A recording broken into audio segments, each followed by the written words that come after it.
Começando agora mais um E-Show. É empreendedorismo, é inovação, é você à frente do seu negócio. Para começar, já vou chamar aqui o meu parceiro. Vem pro E-Show, Cid Alvarez! Tintim pra você, garoto!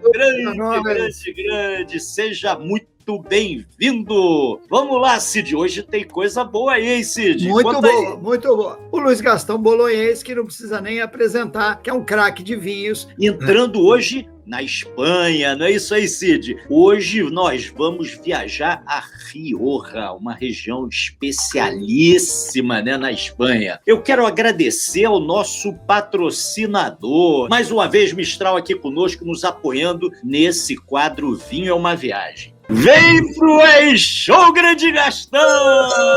Titi!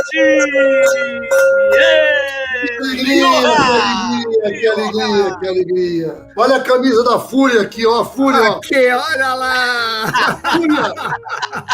E o mapa tá aqui, ó. Ó o mapa aqui atrás, ó. Eu não sei se o Gastão ocupa mais espaço na casa dele com vinhos ou com mapa.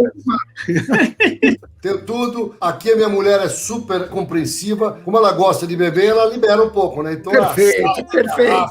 Tem caixa, tem o diabo, tem tudo de vinho aqui. Gastão, a gente está começando a falar de Espanha, estamos começando por Rioja. Então, para situar, mostra aí para gente de que região a gente está falando, quais são as principais características, dá uma posicionada para os nossos espectadores e para mim também. Muito legal, Cid. Obrigado. É isso mesmo, né? Aí a gente tem o mapa da nossa querida Espanha. Eu botei a camisa da Espanha, até brinquei com os amigos, né? Porque a minha da França, a minha da Itália está um pouco apertada. A da Espanha ainda dá para usar. Então, no fundo, eu visto a camisa dos vinhos de verdade, e eu, especialmente, esses dois países, a Península Ibérica, né, que está atrás de mim, que está na telinha, eu acho que são países não tão explorados quanto deveriam no Brasil. Obviamente, o Portugal, pela proximidade, né, da língua, etc., está mais próximo. Mas a Espanha é um país espetacular, fantástico, do ponto de vista da gastronomia e do ponto de vista de vinhos, e eu acho que tem um potencial muito grande de crescimento por aqui. E eu escolhi começar com a Rioja por uma homenagem muito singela ao meu pai, né? Meu pai era um cara que gostava de vinho, e para ele era aquele cara todo mais certinho, né? E para ele o vinho espanhol era o vinho da Rioja. E de fato a Rioja é talvez a região mais tradicional de toda a Espanha. Então esse é o mapa. Agora o próximo mapa a gente já dá um zoom dentro da região de Rioja, né? A região de Rioja é uma região que não é muito grande do ponto de vista de número de hectares, mas como eu falei com vocês, é muito tradicional. A Rioja vitivinícola, né? Ela tem 3 grandes áreas que são conhecidas, que é a Rioja Alta, a Rioja Alavesa e a Rioja Baja. Só para vocês terem uma ideia, a Rioja Alavesa é no País Basco, tá? Então eu tive numa vinícola, que a vinícola era metade na Rioja Alta e a outra metade era na Rioja Alavesa, que era exatamente a linha de transição. Tinha um trem que passava no meio, do outro lado do trem era a Rioja Alavesa. Então, são 3 regiões importantes, sem dúvida nenhuma. A Rioja Alta é a região mais charmosa e que tem os melhores e mais impactantes vinhos da região. É uma região realmente espetacular, eu até brinquei bastante com o Flávio, né? A gente tem vontade de falar dias sobre o assunto, mas a gente tem que se concentrar aqui na nossa meia horinha para dar o recado. Então, a região é realmente espetacular. A Espanha é um país assim interessantíssimo do ponto de vista de castas, né? Mas ela talvez seja o país mais marcante em ter uma grande casta que a representa, tá? Não é a casta mais plantada, mas só para vocês terem uma ideia, eu me divirto com isso, a Tempranillo, que é a casta que ela é chamada de Tempranillo na região da Rioja, ela tem outros diversos nomes na própria Espanha. Só para começar para você, olha quanto nome tem essa uva. Em Portugal, no norte de Portugal, ela é Tinta Roriz. No sul de Portugal, ela é Aragonês. Aí se atravessar a fronteira, em Toro, que é ali perto das cercanias de Zamora, ela chama Tinta de Toro. Aí a gente vai para a região de Ribera del Duero, ela chama-se Tinta del País. Se você desce um pouquinho e vai para Madrid, ela é chamada de Sensibel. E para quebrar qualquer quarteirão, ela na Catalunha tem o nome de Ul de Lebre. Ul de Lebre é olho de lebre.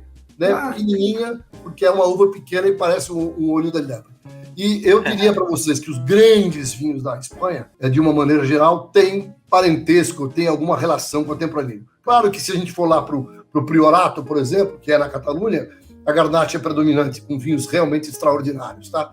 E aí no sul tem, obviamente, a Monastrell, tem outras castas. Mas a Tempranillo é a dominante dos vinhos talvez mais disputados, raros, especiais da Espanha. Gastão, vamos falar então das vinícolas, das principais vinícolas, principais vinhos aí da região de Rioja? Vamos, sem dúvida nenhuma, esse é a brincadeira de sempre, né? A gente tenta escolher os ícones, o que mais encanta a gente.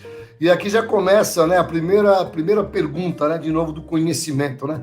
Pouca gente sabe, já que eu falei da Tempranillo, já que o meu pai, né, achava que vinho branco não era nem vinho, pra vocês terem uma ideia, a gente tem brancos extraordinários também, e brancos feitos da uva Viura, que é a uva mais importante lá na região, que ela chama-se Macabeu na França, tá?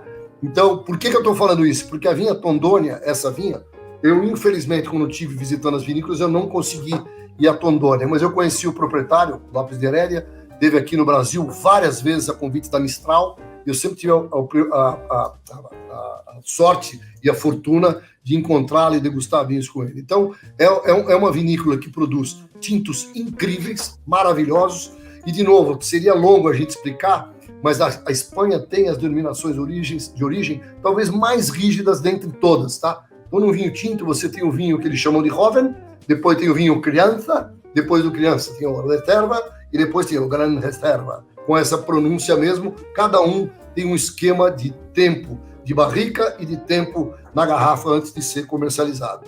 E essa vinha Tondônia, me inspirou agora, produz vinhos brancos extraordinários, tanto quanto tintos. Mas se você botar o revólver na minha cabeça, né, e falar assim, Gastão, você tem que escolher da vinha Tondônia um vinho, eu escolheria o vinho branco deles. Mas é uma vinícola super tradicional e produzindo vinhos realmente extraordinários, tá?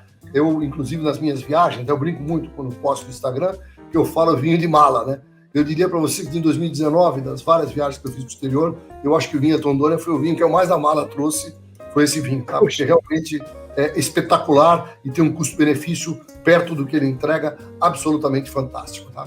Inclusive, depois nós vamos uma fotinha aí para ver das garrafas e vamos ver o branco deles também, que é maravilhoso. A próxima bodega que nós vamos botar é a bodega Marquês de Murieta, né? Essa aí tem uma história legal, né? Eu, quando estava na Espanha, eu era um importador responsável pela importação desses vinhos, e eu tive o prazer de conhecer o Conde de Creixels, que é o conde que é dono dessa vinícola. Uma vinícola também centenária, super especial, e ela está aí também por um destaque muito grande. Ano passado foi eleito o Wine of the Year pela revista Wine Spectator, que é super renomada no mundo do vinho, né? Talvez seja a revista mais lida no mundo. Ela elegeu o Marquês de Murieta. Esse vinho que está aí na telinha foi eleito o vinho Wine of the Year, o melhor vinho do mundo no ano da safra 2010, tá? Foi o Castillo Gran Reserva, foi o vinho escolhido. Também faz um branco, que vocês também vão ver a foto daqui para frente, também com a uva Viura, que eu tive a honra, vocês não vão acreditar, mas eu provei ele pela primeira vez, o Gran Reserva branco, ano passado. Eu diria que foi um dos dias emocionantes, um apaixonado por vinho. O vinho branco espanhol, ele é realmente fora da curva, tá? Se você provar um dia, você vai falar, realmente, não estamos falando da mesma coisa que eu estava acostumado a tomar até hoje. Pra você ter uma ideia, o vinho é 1986, tá? O que está em corrente no mercado que está à venda. Ele fica muitos anos na barrica. É uma coisa de maluco. É um ponto fora da curva que a gente tem. Isso, aí vamos agora uma xodozinha minha, que é a Bodega Marquês de Vargas, tá? Essa eu tive o prazer, como a Marquês de Murieta, visitar, e foi uma das visitas mais, assim, chocantes, porque eu fui lá exatamente no ano 2002, e a bodega era muito recente, tá? Tinha um investimento muito novo. E eu realmente fiquei encantado com o projeto deles, e tenho tido a honra de provar os vinhos deles, que estavam com a Expand até 10 anos atrás, e agora já estão com a Mistral já há um bom tempo.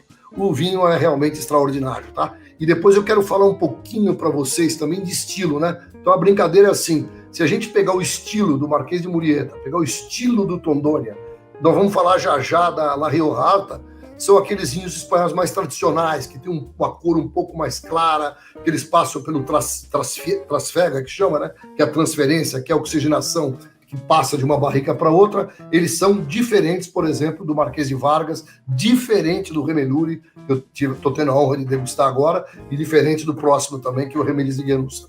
Então, acho que no final a gente pode falar um pouquinho de estilos de vinho espanhol, porque a Rioja também está se modernizando, tá? Aquele Rioja super tradicional, que é esse que tem uma certa oxidação pelo processo da trasfega, eles continuam, eu particularmente adoro, mas eu acho que a gente também tem que provar um estilo de uma extração de um vinho mais concentrado, mais presente, como, por exemplo, esse que eu estou provando hoje, que é um tiro no coração, tá? É um vinho de uma estrutura incrível, tá? Maravilha.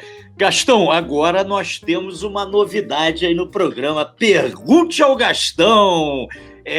Nós vamos ter pergunta. Delícia, tem que perguntar. A pergunta vem de um espanhol, hein, para você, hein? O cara é vai gostar espanhol da camisa. e é madrilenho, hein? O homem é madrilenho.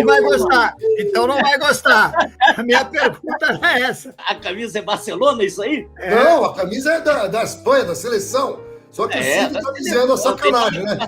Não, pô. Pero eu sou contra sempre. Se a Catalunha está do lado, o Madrid está do outro e vice-versa. Manolo, me perdoa, Manolo. Brincadeira, hein? Mas vamos ouvir a pergunta do Manolo aí. Vamos ver. Gastão, a igualdade de pontuação, Robert Parker, por que um vinho francês custa 3 ou 4 vezes mais que um espanhol? Manda aí, Gastão. Espetacular do Manolo. Só para essa pergunta merecia uns 3 dias para a gente fazer aqui tudo. É uma prova de resistência do Big Brother, entendeu? Ô, Gastão, me permita, Gastão, só esclarecer um pouquinho, que acho que o áudio não ficou muito bom no início. O que ele pergunta é vinhos com a mesma pontuação de Robert Parker, espanhóis e franceses. Por que o francês custa muito mais caro, né? Essa é a pergunta do Manolo. Manda aí. A pergunta é brilhante e ela é uma pergunta que diz isso, né? Que a crítica de vinho, né? Hoje eu recebi de um amigo, deu a louca no mundo. E não é só para especificamente o vinho espanhol. Nós temos hoje aqui na América do Sul vinhos feitos aqui no nosso continente que recebem 98 pontos de críticos importantíssimos. E aí eu tenho a mesma pergunta sempre que o Manolo, né? Outro dia eu fui na casa de um amigo, nós abrimos esse vinho de 98 pontos da América do Sul e nós estávamos bebendo vinhos franceses, espanhóis, italianos, e aí eu tive realmente uma decepção, porque eu sou engenheiro, né? A maioria de vocês sabem, dos amigos que já acompanham faz tempo, eu tenho uma dificuldade muito grande de responder uma pergunta que, para o cara lógico, é o seguinte, que eu falei para esse meu amigo que me ofereceu, não só os vinhos europeus quanto o vinho da América do Sul, eu falei, deve ter alguma coisa errada, né? Porque se esse vinho tem 98 pontos, esses outros 3 que a gente ia degustar tinham 220 pontos. Então é muito relativo e a resposta para o Manolo é a boa e velha oferta e procura. Os franceses, né, têm vinhos realmente de muita raridade, eles têm uma demanda em muitos casos. Os vinhos da Borgonha, que são os vinhos que mais valorizaram nos últimos anos, eles valorizaram porque tem pouca quantidade e a procura é maluca. Então os vinhos da Borgonha valorizaram nos últimos anos muito mais do que os vinhos de Bordeaux. Então é uma pergunta brilhante do Manolo, mas muito difícil de responder. Por quê? Agora eu falo.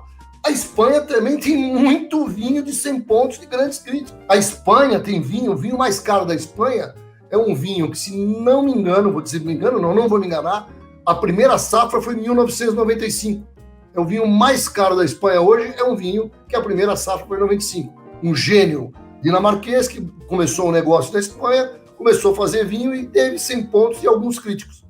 Então tem também na Espanha, e essa vai para o Manolo, vinhos que custam 3 vezes mais caro do que alguns grandes vinhos franceses, tá? Claro que em menos quantidade. Então a pergunta do Manolo realmente é provocativa e sensacional. Maravilha, Gastão. Vamos lá. Então, continuando, Gastão, vamos continuar a falar aí das vinícolas, aí, as principais vinícolas. Isso. Mais um prazer grande, né? Falar da Remílias de Llanusa, né? Que é a próxima. A Remílias de Llanusa na minha opinião, né? De novo, eu visitei a Remílias de Llanusa também naquela mesma viagem em 2002, e a Remílias de Llanusa era uma empresa que estava começando. E, de novo, mais um presente para o meu amigo Manolo, esse vinho, safra 2004, o Remílias de Llanusa, teve 100 pontos do Robert Parker, tá? Que é o crítico mais influente do mundo. E esse vinho, que custava X, hoje custa os 4x do Manolo, tá? É um vinho raríssimo, ele todo ano, ele parece que cada vez está melhor. Eu tive o prazer de degustar ano passado, 2005, um vinho estrondoroso, de um time de coseteiros, né? Se uniram e fizeram essa empresa, e é realmente assim espetacular. De novo, falando um pouquinho, que eu já estou provocando todos, né? O estilo do Remelús de Ganossa é mais parecido com o meu Remeluri aqui e mais parecido com o Roda que eu vou mostrar na frente. Mais moderno, enquanto o La Rioja Alta, o Tondônia e o Murieta tem um estilo mais clássico. Se bem que o Murieta tem um porrilhão de vinho, tem os clássicos e tem os mais modernos também. Maravilha. Vamos lá para o próximo. A próxima vinícola é uma história espetacular, também super, hiper, ultra recente. E a história é o seguinte: a família do Eric Rothschild procurou, né? Se conversaram com a família do Vega Sicília. O Vega Sicília é o vinho, sem dúvida nenhuma, mais importante da Espanha. E eles começaram a fazer um projeto conjunto, os Rothschild com o Pablo Alvarez, que é o dono da Vega Sicília. E eles escolheram a Rioja e começaram a vasculhar terreno. E aconteceu uma coisa interessante. Eles começaram a, desculpe o termo, não sei se eu estou falando o termo correto, seduzir os produtores, os pequenos proprietários de terra de uma determinada região, mas eles não podiam dizer que era o Rothschild e muito menos que era o Vega Sicília. Então eles botaram pequenas pessoas, né, negociando com esses caras para depois anunciar. E esse projeto é o projeto Macan, que é nome de carro também. É um vinho super recente, a primeira safra foi em 2010, se não me engano, e é um vinho estrondoroso também, espetacular e muito bom, tá? Realmente que juntou uma das famílias mais tradicionais do mundo do vinho, que é a família Rothschild da França, com o Pablo Alvarez e a família, né, que são proprietários do Vega Sicília, do Allion e do Pintia, né, o Pintia em Toro. Então é realmente espetacular. E eles também fazem, na minha opinião, um vinho mais de estilo moderno, mais de estilo internacional, né? Com mais cor, com mais força, com taninos mais marcados que, por exemplo, aqueles Riojas, que são deliciosos também, que tem um estilo mais round, mais oxidado e talvez mais fácil de beber. Eu adoro esse tal de Macan, provei a primeira safra e a segunda, e devem estar na quinta ou na sexta safra, porque lançam, né, com bastante tempo de barriga. Eles têm um Macan normal e um Macan reserva. É extraordinário, tá? A próxima vinícola, antes da gente chegar nas dicas, é a vinícola do vinho que eu estou provando hoje, tá? Também tive a honra de, como importador, né? Esse vinho também era importado pela Expand na ocasião. É o Remeluri, é uma granja também nas cercanias de Haro. É super especial. É interessante porque eu escolhi esse vinho da Mistral, porque esse vinho aqui marca a volta de um dos maiores enólogos de toda a Espanha. Chama-se Telmo Rodrigues. Ele tinha trabalhado no Remeluri, saiu e em 2010 voltou, e esse é o primeiro vinho que ele faz, que é o 2012. E, de novo, é uma surpresa das mais extraordinárias que vocês podem imaginar, porque eu já não provava um Remeluri, seguramente há 10 anos que eu não provava um Remeluri. E eu fiquei impressionado, de novo, com essa discussão nossa aqui, né? Esse Remeluri tem um estilo mais modernoso do que o estilo antigo do Remeluri, e muito mais se comparado com o La Rioja Alta, Tondônia e Marquês de Murieta, por exemplo. Maravilha. Gastão, nós temos as dicas do Gastão. Mais uma vez, o nosso telespectador nos ajudando, né? E aqui a gente está separando, eu estou sempre estudando e degustando, etc. A gente tem uma demanda de alguns, não é um, são alguns muitos, que pedem dicas também de vinhos custo-benefício. E outros que, obviamente, também pedem dica, como esse caso do vinho. Então, a gente escolheu para hoje, né, 3 vinhos. Um vinho que é exatamente o vinho que eu escolhi, né, do nosso patrocinador Mistral, que é o Remeluri 2012, que é esse vinho que está aqui. Ele não é um vinho barato, é um vinho de R$580, mas aí tem de novo a ver a pergunta do Manolo. Esse vinho, na minha opinião, se ele fosse francês, ele custaria 4 vezes mais. Eu não tenho dúvida nenhuma do que eu estou dizendo, tá? Pela qualidade, pela estrutura que ele tem. É um vinho muito, muito, muito impactante, tá? Inclusive, eu vou postar no Instagram hoje. Eu degustei ele um pouquinho antes de entrar no programa com vocês, e eu escrevi essa palavra, um tinto impactante. Ele me impactou, me deixou breathtaking. E as outras 2 próximas dicas são de 2 vinhos, também da Mistral, de 2 produtores que a gente gosta bastante. Um é o Conde de Valdemar. Nós estamos bebendo aqui. Vocês estão com o Conde de Valdemar, né? É um vinho espetacular que custa um pouco mais que R$150, também, né? Feito na região de Rioja, e muito fácil. Eu diria que é um vinho de entrada delicioso para ser degustado. Exatamente. Não é delicioso, Cid? Ele tem a característica da Tempranillo, né? Ele tem bastante fruta, ele é leve, né? Não é um vinho pesado, porque ele é construído para ser consumido jovem, é um vinho jovem. Então, eu acho que é uma excelente dica. E aí, depois botei por último um outro que eu também provei. Esse custou um pouquinho mais, acho que R$192, se não me engano, é o Martínez de Bujanda, que é outro produtor que eu, como eu não tive tanto contato, eu provei poucas vezes os Martínez de Bujanda, e os que eu provei foram muito bons. E especificamente esse, mais focado no custo-benefício, me impressionou bastante. Eu queria, nessa foto da Dicas do Gastão, fazer um remembering super legal. Eu, em 2005, fui para a maior feira de vinhos do mundo, mais importante, não é a maior, mas a mais importante, que é a Vinexpo em Bordeaux. Ela está perdendo notoriedade para a principal hoje, que é a lá da Alemanha, que é a Provine. Mas tem muito charme, né? Bordeaux é charmoso, né? E eu, naquele ano, fui totalmente descompromissado, eu já tinha saído da Expand, e eu fui sem ler, sem documento, para curtir. E eu escrevia na revista Forbes, na época, e eu escrevi uma coisa que eu tenho orgulho de dizer. Em 2005, eu disse, os vinhos de melhor custo-benefício para o futuro são os vinhos espanhóis. E eu quero, com toda a nostalgia possível e imaginária, 20 anos depois, né? 15 anos depois, quase 16 anos depois, eu posso dizer para vocês que eu fiquei muito feliz de ter acertado. Eu garanto para vocês, por isso que eu botei a camisa, brincadeiras à parte, que a Espanha hoje, se você pegar um vinho de R$50, o espanhol, generally speaking, vai ser o melhor. O de 100 vai ser melhor, o de 150 vai ser melhor, o de 200 vai ser melhor. Quando a gente sobe de nível, aí a briga começa a ficar Série A, né? Série A, e um dia é o Flamengo, um dia é São Paulo, outro dia é o Flamengo, entendeu? Mas a briga é grande. Eu brinco sempre, né? Putz, pegar os melhores vinhos do planeta, eu tenho certeza que a Espanha tem um grupo de vinhos que podem estar entre os 100 melhores vinhos do mundo facilmente, tá? Mas facilmente. Estaria por volta de 10, estariam nessa lista dos 100 vinhos mais importantes do mundo. Mais no custo. Maravilha, maravilha, Gastão. Então vamos continuar aí, vamos continuar nas grandes vinícolas aí. Agora nós vamos falar da Bodegas Roda, certo? Essa daí é outra emoção, essa é para chorar, tá? Quando eu visitei a Bodegas Roda, também nessa mesma viagem, foi uma viagem na ocasião de hunting, né? Eu era o diretor-geral da Espanha, eu fui fazer a visita aos principais produtores.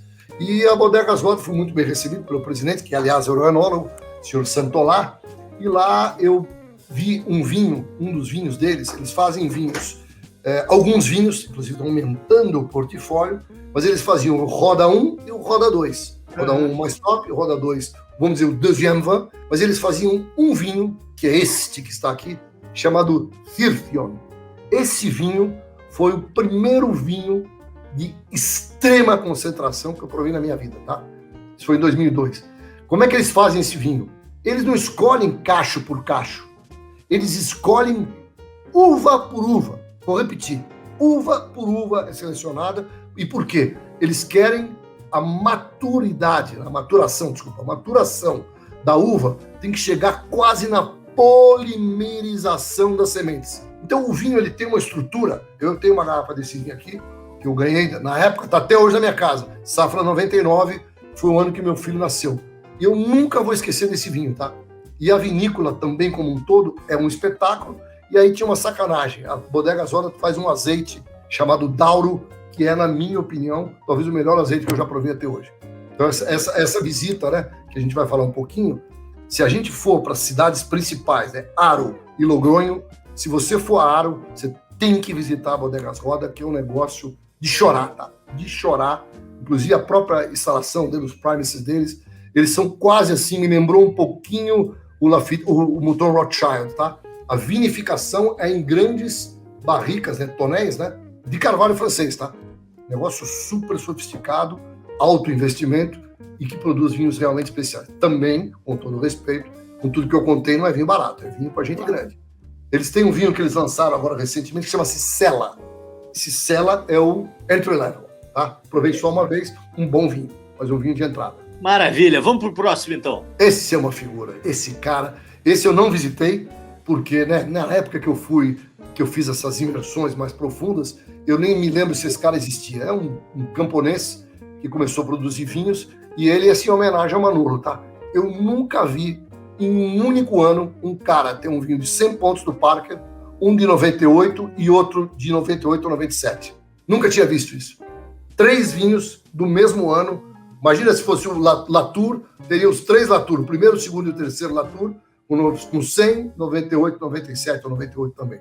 E esse cara entrou para uma notoriedade. Ele é um camponês e ele me deu uma aula uma vez muito legal. Eu perguntei para ele sobre o biodinamismo, né, sobre cultura orgânica, e ele deu uma resposta muito legal, que é inesquecível. Foi um almoço aqui no nosso Sheraton aqui em São Paulo, que era inclusive de um chefe espanhol também. Eu perguntei, putz, você é a favor da cultura biodinâmica e orgânica? Ele falou, eu sou. Só que eu não me certifico com ninguém. Porque eu trato as minhas vinhas como eu trato meu filho. Eu não dou antibiótico para meu filho. Mas se ele ficar doente, eu dou antibiótico para ele.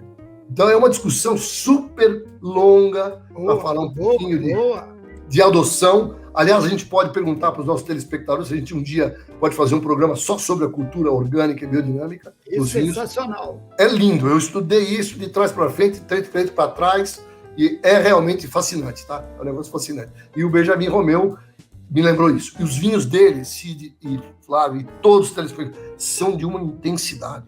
Por isso que ele ganhou esses pontos todos do Parker, tá? São vinhos que são Mike Tyson, tá? Eu me lembro quando eu degustei toda a linha dele, vinha de Andrés, Contador, daqui a pouco eu lembro o terceiro, que é um nome bacana, Cueva de Contador, da Cueva de Contador, os 3, tá? É um negócio que você fala, meu, para abanar um pouco, tá?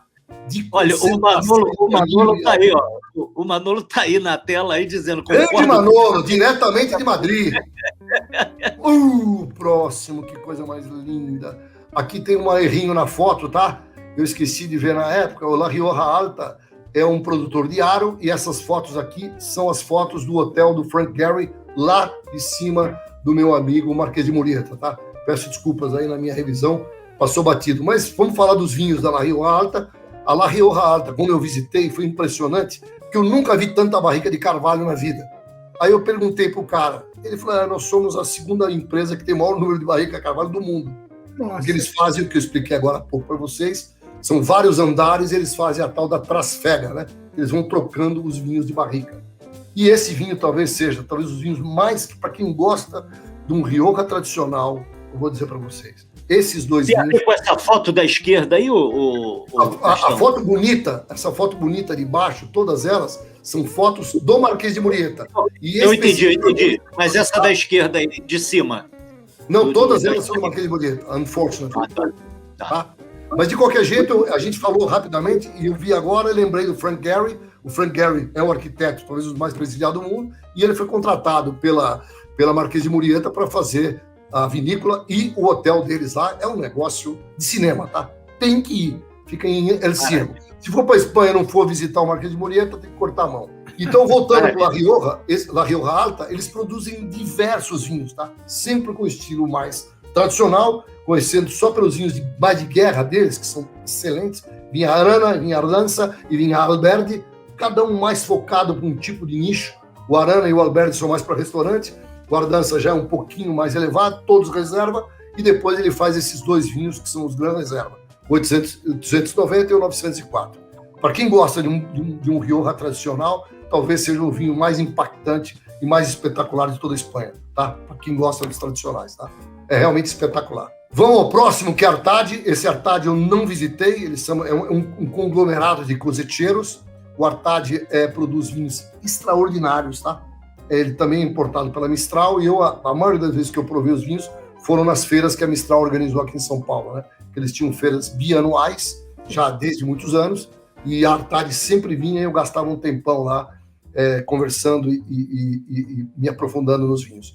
E teve uma das feiras que ele faz um vinho que é o Para os Viejos. De 200 vinhos que eu provei, eu elegi esse vinho, o vinho mais espetacular de toda a feira, tá? Então eu não esqueço de tão marcante que foi esse vinho. Maravilha. Gastão, tem mais uma pergunta da plateia aí, do pessoal da audiência. Vamos lá, vamos ver aqui. Pergunta veio de Ana Lúcia Carvalho. Ana Lúcia Carvalho, que é sócia do restaurante Proa, na Gávea, no Rio de Janeiro, hein? Então, Gastão, a gente sabe que Rioja tem uma tradição muito grande em vinhos mais amadeirados, eles que criaram a classificação de reserva, criança baseada no tempo de madeira. E hoje em dia tem um movimento muito grande num sentido oposto, que são vinhos com menos madeiras, vinhos naturais, vinhos biodinâmicos, vinhos orgânicos. Como é que Rioja está vendo essa situação? Como é que eles estão se movimentando nesse sentido? Que pergunta deliciosa, e eu já respondi uma parte dela. Beleza? Então, o que ela falou é a pura e restrita verdade. Há uma transformação no gosto e no direcionamento de algumas vinícolas, ambas, na minha opinião, respeitando o terroir, respeitando a característica da uva.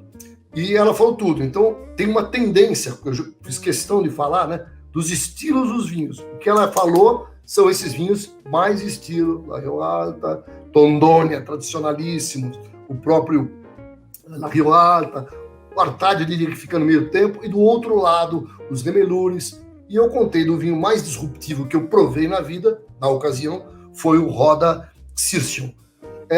O cultivo orgânico, eu já dei uma cutucadinha nela, dizendo que existe uma pressão mercadológica, mas existe também, por parte, eu acho que até plausível, o próprio Benjamin Romeu que falou, eu não vou me certificar com ninguém, mas eu tenho a cultura que os franceses chamam de raisonné. É uma cultura que o cara não põe agrotóxico, mas não precisa contar para ninguém, você tem que conhecer o produtor. Então, eu concordo com a Ana Lúcia que existe essa transformação. Eu, por exemplo, não me lembro de cabeça, daqui a pouco posso lembrar, de ter tomado nenhum vinho biodinâmico de Rioja. Agora, eu, que fui para a Alemanha há 2 anos atrás, na maior feira do mundo hoje, em termos de número de expositores, que é a Provair, lá em Düsseldorf, eu provei vinho biodinâmico espanhol e tomei vinho vegano. Eu não sei se as pessoas sabem o que é um vinho vegano. Também vale a pena contar a história que a clara do ovo é usada para precipitar, né? Pegar os resíduos no uso. Acredita em mim. Então, eu conheci esse produtor, que aliás é do sul, de Valência, de Alicante, que ele simplesmente não usa a clara de jeito nenhum para fazer o que eles chamam de fining, tá? E eles são biodinâmicos. Então, eu acredito que é o biodinamismo que eu estudei, que eu sou fã e que eu acredito, mas eu tenho uma coisa que é acima de tudo para mim, que é o quê? A qualidade do vinho e principalmente a qualidade do produtor.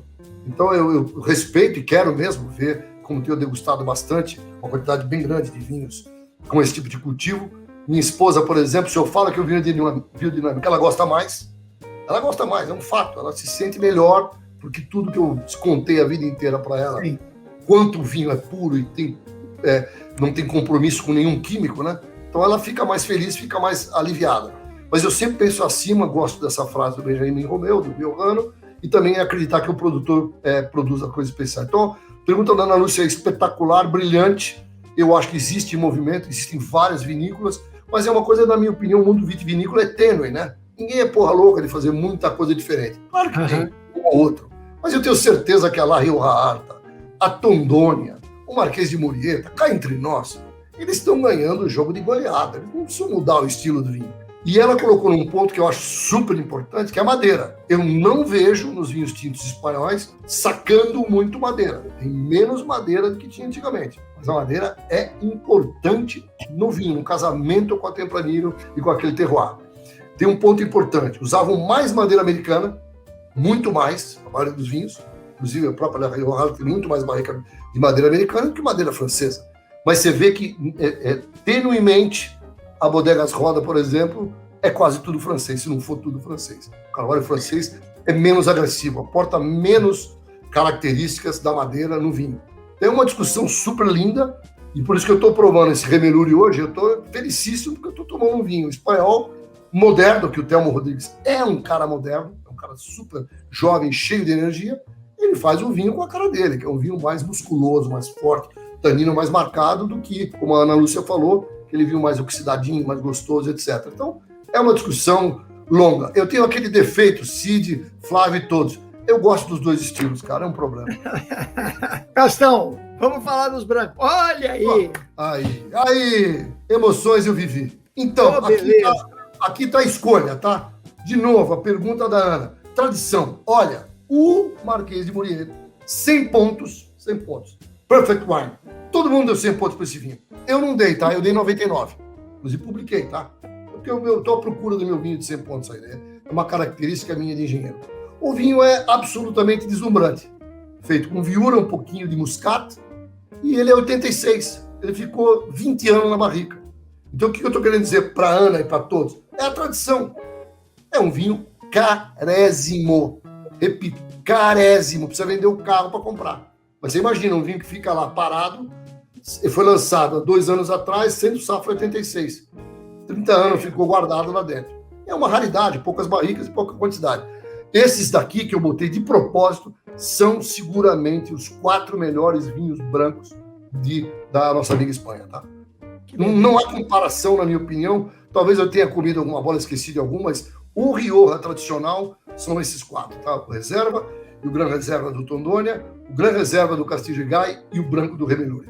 O Branco do Remeluri não é tão caro. Eu provei recentemente com o Rodrigo Mainardi, grande amigo nosso, que o Flávio conhece bem. O Rodrigo levou esse vinho, a gente almoçou no restaurante Gero. Eu me lembro para vocês, é Breathtaking, tá? 2014. Super gostoso, super evoluído. E para o Manolo, compete com grande parte dos grandes vinhos franceses, tá? Se não for melhor. Vamos falar de comida agora, que é rápido.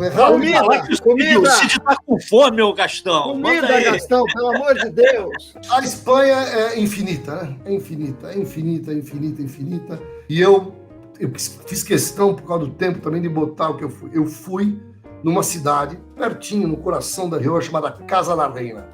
E eu fui jantar nesse restaurante chamado La Vieja Bodega. Esse restaurante eu comi, e na época, para contar para vocês as anedotas, estava também a época da vaca louca. Talvez aqui tenha gente jovem que não lembra desse momento. E eu me lembro que eu fiquei preocupado. E o chuleton que eu comi lá, que tem a foto logo a seguir aí, ele pesava 1 quilo, tá? Eu comi 1 quilo de... vocês não estão brincando comigo não, tá? Eu comi 1 quilo de carne, esse chuleton aí de cima, tá? Eu comi ele só para mim. E eu estava, na época, sugestionado com a vaca velha. Eu vou morrer, vaca velha, não, vaca louca. Vaca louca vai me matar. E eu me lembro que eu cheguei no hotel e eu falei assim, puxa, eu quero voltar lá porque eu nunca comi uma carne igual. E para pouca gente, as pessoas não sei se sabem, no Brasil a gente come a carne de novilhos, né? O nome já diz, né? Novilhos são jovens, são boizinhos jovens. Lá tem a vaca com mais idade, o boi com mais idade. Então a carne tem um sabor estupendo, tá? E eu nunca vou esquecer desse chuleton que eu comi lá em Casa da Reina. Eu me lembro que a gente foi só na cidade para comer, tá? A cidade fica pertinho de Aro, mas nós fomos comer e jantar em Casa da Reina para comer o chuleton. E aí tem também o porquinho assado, que eu também comi um pedacinho. E o legal é que na sobremesa eles têm um drink lá na Rioja chamado Pacharán, que eu não sei se é um tipo de um Campari, um negócio assim, que depois da vinharada que eu tomei, eu ainda tomei o Pacharán. Por isso que quando eu fui pro hotel eu lembrei de tudo, né? De tanta felicidade que eu tinha tido, porque foi violento aquele dia. E aí a Espanha, Cid, na boa, tem talvez o maior patrimônio enogastronômico do planeta, na minha opinião. Eu já disse, isso aqui eu vou repetir. Se eu fosse condenado à morte e me pedisse o último desejo, seria, sem dúvida nenhuma, um Pata Negra de Bellota, tá? Seria meu último pedido. O vinho, eu já tenho umas ideias, mas se fosse a comida, eu escolheria o Pata Negra. E também temos lá os queijos, né? Que são mais do sul, os queijos manchegos, que são da região da Mancha, que todos eles são deliciosos para a gente curtir com esses riojanos todos, tá? Principalmente os tintos, né? Os brancos são vinhos, se a gente pegar esses que a gente falou hoje, são muito raros, muito especiais, aí são vinhos que eu acho que podem acompanhar qualquer coisa, desde uma meditação única até você acompanhar com carne mesmo, que o vinho tem uma estrutura muito grande, são vinhos espetaculares. Olha aí, a Ana Lúcia mandou uma mensagem para você e concordo totalmente com você. Conheci Rioja, estive em Tondônia e tal. Ana Lúcia não é brinquedo não, hein? A Ana Lúcia, puxa vida. Vou visitar ela no restaurante dela na Gávea qualquer dia, quando eu estiver no Rio. Então eu quero voltar para Rioja para poder comer o chuleton de novo e, quem sabe, em outros restaurantes. Eu fui em Logronho, eu não lembro o nome. Eu fui procurar minhas fotos, eu não achei. Era um restaurante central e a coisa que mais me marcou de tudo foi o seguinte: sentei na mesa, era 2 horas da tarde e o restaurante estava absolutamente lotado. Era num dia comum, era uma terça ou quarta-feira, e aí a observação emocionante. Todas as mesas tinham at least one bottle of wine, uma garrafa de vinho. Nenhuma é parte da alimentação. O cara vai no restaurante na Espanha, ele senta, ele vai comer, mas ele vai beber um vinho e ponto final. É isso. Viva a Espanha! Que beleza! Parabéns, Gastão. Mais um show de Gastão aqui. Muito obrigado pela sua simpatia, pela sua energia, pelo seu conhecimento. E dizer aqui em nome do Cid, meu nome, você é show, meu amigo. Valeu! Muito obrigado, muito obrigado. Obrigado, Saúde! Saúde!